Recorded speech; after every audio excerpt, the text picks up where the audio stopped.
progress.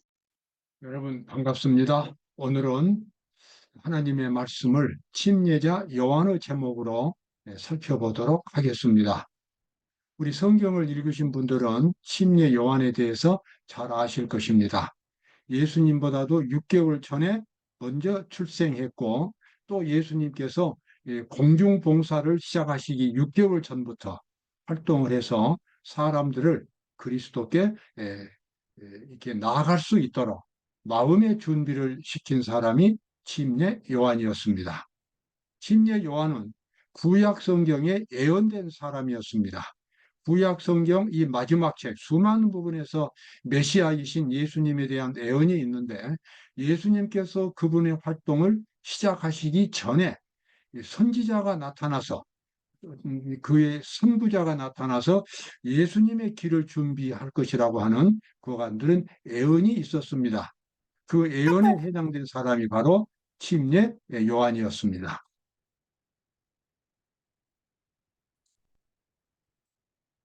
그는 선지자 이사야로 말씀하신 자라 일러스되 광야에서 외치는 자의 소리가 있어 가로되 너희는 주의 길을 예비하라 그의 첩경을 평탄케 하라 하였느니라. 선지자 이사야가 예수님 태어나시기 약 500년 전에 출생했던 사람이었습니다. 그런데 이 이사야는 장차 이 땅에 오실 메시아 그 구세주를 보았습니다. 구세주가 어떻게 출생하고 그다음에 어떻게 활동하고 어떤 일을 이루실 것인가에 대한 아주 많은 내용들을 계시로 그가 본 것입니다. 그런데 이 이사야가 그 예수님이 태어나시기 전에 한 선지자가 나타나서 광야에 외치는 자의 소리처럼 등장해서 예수님의 길을 준비할 것이라고 그렇게 예언하고 있습니다. 그런데 구약 성경 마지막 책에 마지막 부분에 마지막 부분에 또 엘리야에 대한 이와 같은 예언이 나옵니다. 보라 여호와의 크고 두려운 날이 이르기 전에 여호와의 크고 두려운 날은 메시아이신 예수께서 이 땅에 오시는 시간을 가리킵니다. 메시아이신 예수께서 사람들 앞에 그 모습을 나타내시기 전에 선지자 엘리야를 하나님께서 너희에게 보내시리라. 우리가 잘 아는 대로 선지자 엘리야는 죽음을 보지 않고 하늘로 승천한 사람이었습니다. 그런데 그 엘리야가 다시 이 땅에 오겠다고 하는 것이 하나님의 약속이었습니다. 그래서 이스라엘 백성들은 이 약속을 아주 소중하게 붙잡았습니다. 그리고 그들이 예수님 당시에는 특별히 그들이 로마의 지배를 받고 있었지만 로마의 지배에서 해방될 수 있는 날이 반드시 올 것이라고 그렇게 기대를 하면서 메시아를 기다렸고 그 다음에 또 선지자 엘리야를 사실 기다렸습니다. 그러나 예수님이나 엘리야는 그들이 생각했던 것과는 전혀 다른 모습으로 이 땅에 오셨습니다. 그들이 기대했던 이 메시아는 세속적인 메시아였습니다. 그들의 국가를 아주 부강 국가로 만들어주고 세속적인 야망을 달성시켜주는 그런 메시아였던 것입니다. 그래서 그들은 예수 그리스도를 거절했습니다. 자, 여기 나와 있는 말씀 보겠습니다. 여기서 여기 선지자 엘리야가 했던 활동이 나오지요. 그는 자신의 품성이, 여기 지금 침례 요한에 대한 말씀입니다. 죄송합니다. 그는 자신의 품성이 그 당시 유행하고 있던 풍습에 따라 조성될까 두려워하여 광야에서 그의 학교를 삼았다. 그곳에서 그는 하나님의 위대한 책인 천연계로부터 교육과 훈련을 받았다. 여기 아주 의미심장한 침례 요한의 모습이 나옵니다. 침례 요한이 사람들에게 예수님을 소개하기 위하여 설교하기 시작할 때에 그때 유대 지방이 다 진동했습니다. 그의 설교를 듣고 수많은 사람들이 광야로 몰려섰습니다. 침례 요한은 아무런 학벌도 없었고 어떤 건물도 없었습니다. 그냥 들판에 서서 요단강가에 서서 사람들에게 설교를 했습니다. 그러나 그의 설교는 사람들의 그 영혼 속에 마치 천둥 소리처럼 큰 소리로 들렸습니다. 벼락을 치는 것처럼 아주 크게 울림을 일으켰습니다. 그가 막 악을 썼다는 이야기가 아닙니다. 그의 심령 깊은 곳에서부터 터져 나오는 그의 설교였기 때문에 그렇습니다. 어떻게 그가 그러한 설교를 그렇게 할 수 있었는가? 침례 요한은 그 당시 바리새인들이나 랍비들이 운영하는 학교에 가서 신학을 공부하지 않았습니다. 반대로 광야에서 하나님을 명상하면서 두루마리 책에 있는 성경을 명상하면서 장차 오실 메시아를 바라보았습니다. 낮이고 밤이고 메시아를 바라보고 또 준비하고 그런 일을 계속할 때에 그의 영혼 속에 마치 햇빛이 새벽에 이 지상에 내리는 것처럼 그의 영혼 속에 메시아의 거룩한 영광이, 하나님의 영광이 그의 영혼 속에 매일매일 찾아오기 시작했습니다.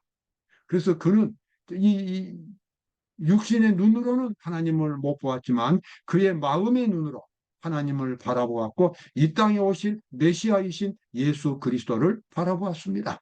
그의 마음은 하나님의 영감으로 가득 찼습니다. 그런 상태에서 그가 요단강가에서 광야에서 설교할 때에 그의 설교는 천둥 소리처럼 사람들의 마음에 울리게 된 것입니다. 마지막 때에 하나님의 참된 백성들에 대한 모범이 되는 사람이 침례 요한입니다. 예수를 따르는 자들이 외로운 옥중에서 신음하고 겉으로는 하나님과 사람에게 버림을 당한 것처럼 보일 때에 침례 요한도 그와 유사한 경험을 겪었다는 생각에 그들의 마음이 얼마나 든든함을 느낄 것인가. 여기에도 설명이 필요합니다. 침례 요한이 활동을 한 지 6개월 후에 예수님이 등장하셨고 그러자 이제 침례 요한의 인기는 점점 사라져서 나중에는 헤롯 왕에 의하여 투옥이 되었습니다. 헤롯 왕 마음에 맞지 않는 말을 했기 때문에 그렇게 되었습니다. 그리고 이제는 사람들이 다 예수님께 몰려들어서 예수님의 설교를 듣기 시작했습니다. 그 시간 동안에 침례 요한은 감옥에 있었습니다. 그때 많은 사람들이 이 침례 요한을 생각하면서 예수님을 바라보았습니다. 자기를 위해서 일했던 침례 요한이 현재 감옥에 갇혀 있는데 이 침례 요한이 장차 어떻게 될 것인가? 저 전능하신 정말 병자를 고치고 죽은 자를 살리고 바다 위를 폭풍을 잔잔케 하시고 오병이어 보리떡 5개와 물고기 2마리로 5천 명을 먹이신 정말 신비한 능력을 가지신 저분이 침례 요한을 감옥에서 죽도록 놓아줄 것인가? 이러한 이 시험을 받았습니다. 그래서 침례 요한도 마음속에 그와 같은 생각을 은근히 갖고 예수님에게 제자들을 보냈습니다. 오실 메시아가 당신입니까? 우리가 다른 사람을 기다려야 하겠습니까? 침례 요한의 질문이 잘못된 것은 아니지만 그의 마음속 가장 깊은 곳에는 어느 정도의 의심이 있었다는 것을 예수님은 보셨습니다. 그래서 침례 요한의 제자들에게 예수님은 오늘 너희는 내가 여기서 하고 있는 것을 가서 보고 그대로 전해라. 병자들이 치료받고 죽은 자들이 살아나고 하나님의 복음이 전파된다고 하라. 바로 그것은 구약 성경에 예언된 메시아의 사명이었습니다. 그래서 제자들이 침례 요한에게 가서 그 예수님의 말을 전했을 때에 침례 요한은 거기서 완전히 자신의 그 약간의 흔들리는 모습을 바로잡고 그리고 그가 정말 기쁜 마음으로 감옥에서 순교를 당했습니다.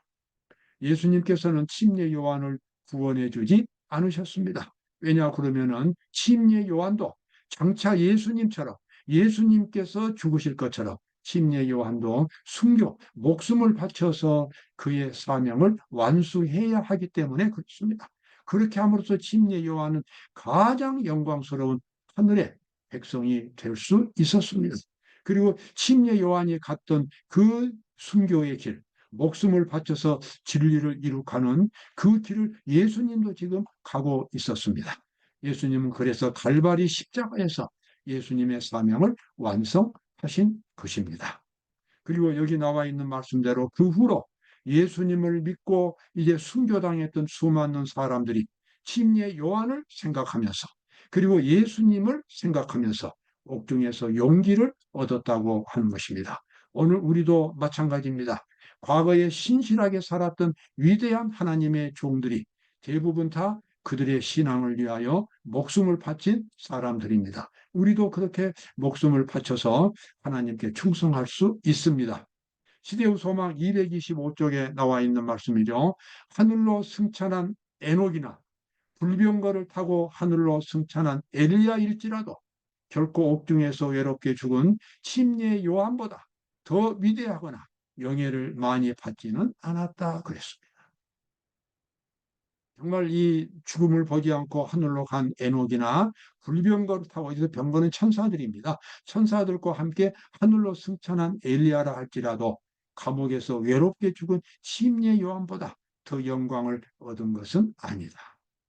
우리 죄인이 지상에서 하나님께 나타낼 수 있는 최고의 공적은 자기의 믿음을 위해서 또 하나님의 사업을 위하여 그의 생명을 바치는 것이 최고의 영광이 되겠습니다. 침례 요한은 그런 면에서 아주 위대한 모범자가 되었습니다.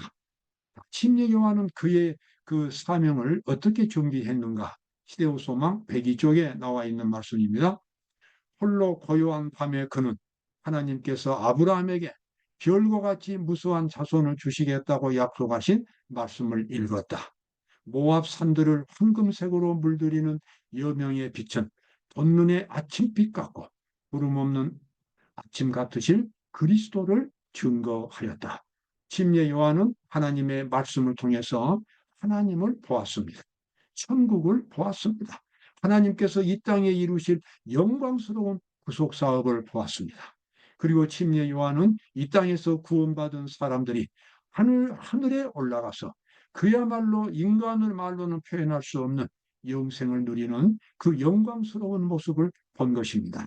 지상에서 마음이 가난한 사람들, 의에 줄이고 목마른 수많은 사람들이 예수 그리스도를 통하여 영생을 얻는 그와 같은 광경들을 말씀을 통하여 그가 보았습니다. 그는 더 이상 방황할 필요가 없었습니다. 하나님의 진리가 너무나 분명했기 때문입니다. 영생의 길이 그 앞에 너무나 분명하게 나와 있었습니다. 자기에게 맡겨진 그 거룩하고 위대한 사명을 그는 의심할 여지가 없었습니다. 그래서 침례 요한은 마지막까지 그의 사명의 길을 간 것입니다. 그는 왕중 왕을 보았으므로, 여기서 왕중 왕은 예수 그리스도입니다. 그는 왕중 왕을 보았으므로 예수 그리스도를 보았습니다. 비록 예수님이 아무런 명예도 그 다음에 이 권세도 없었지만 예수 그리스도 안에 있는 그 하나님의 영광, 무한한 세계, 하나님이 인간이 되심으로써 인간처럼 살아가셔서 구속 사업을 이루시는 그 신비하고도 놀라운 그 현상을 침례 요한은 예수님에게서 보았습니다. 그는 왕중왕을 보았으므로 이제 세상의 군주 앞에서 두려움 없이 설 수 있게 되었다. 침례 요한은 여호와 하나님을 보았기 때문에 이제 어떤 사람 앞에서도 두려움이 없었습니다. 그는 진리를 전달할 수 있었습니다. 어떤 권세자 앞에서도 그는 위축되지 않을 수 있었습니다. 왕중왕, 이 영원한 왕이신 예수 그리스도를 그가 보았기 때문입니다. 침례 요한은 엘리야의 심령과 능력을 갖고 나아가 주님의 길을 예비하고 정의로운 자의 지혜를 향해 백성들을 돌이켰다.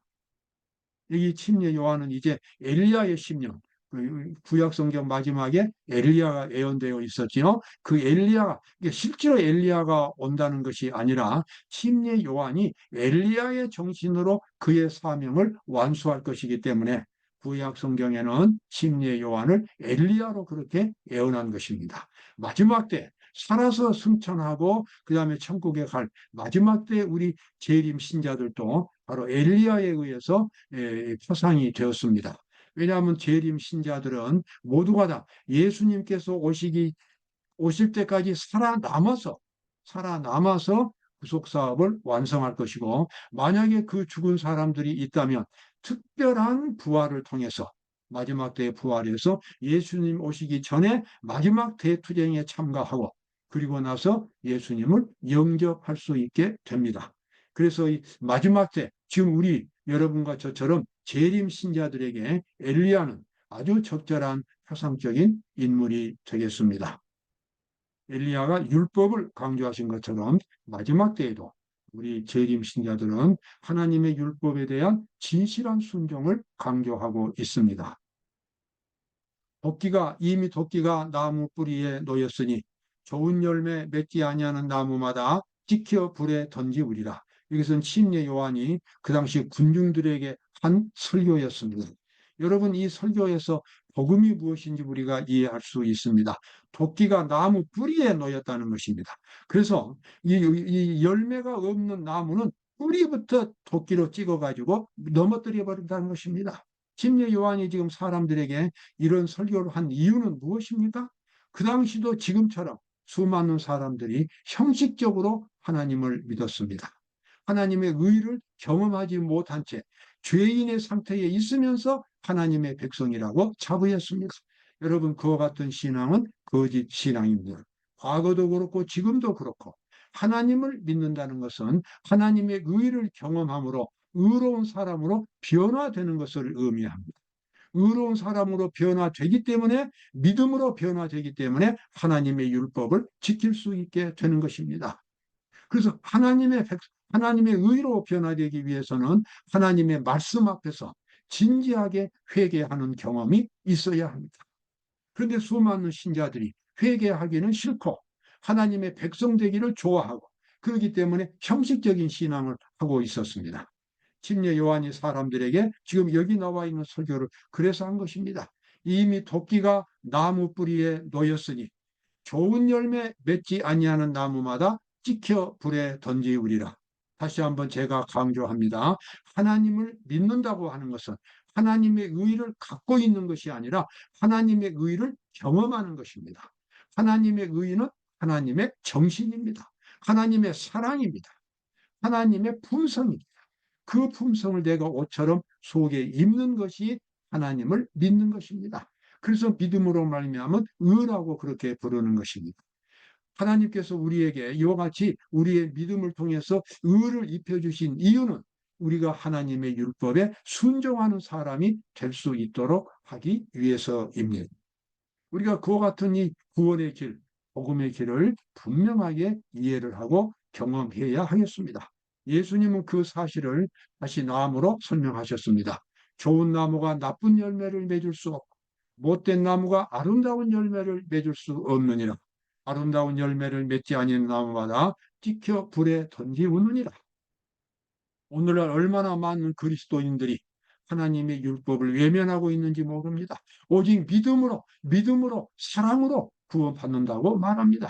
그러나 공의의 하나님은 외면하고 있습니다.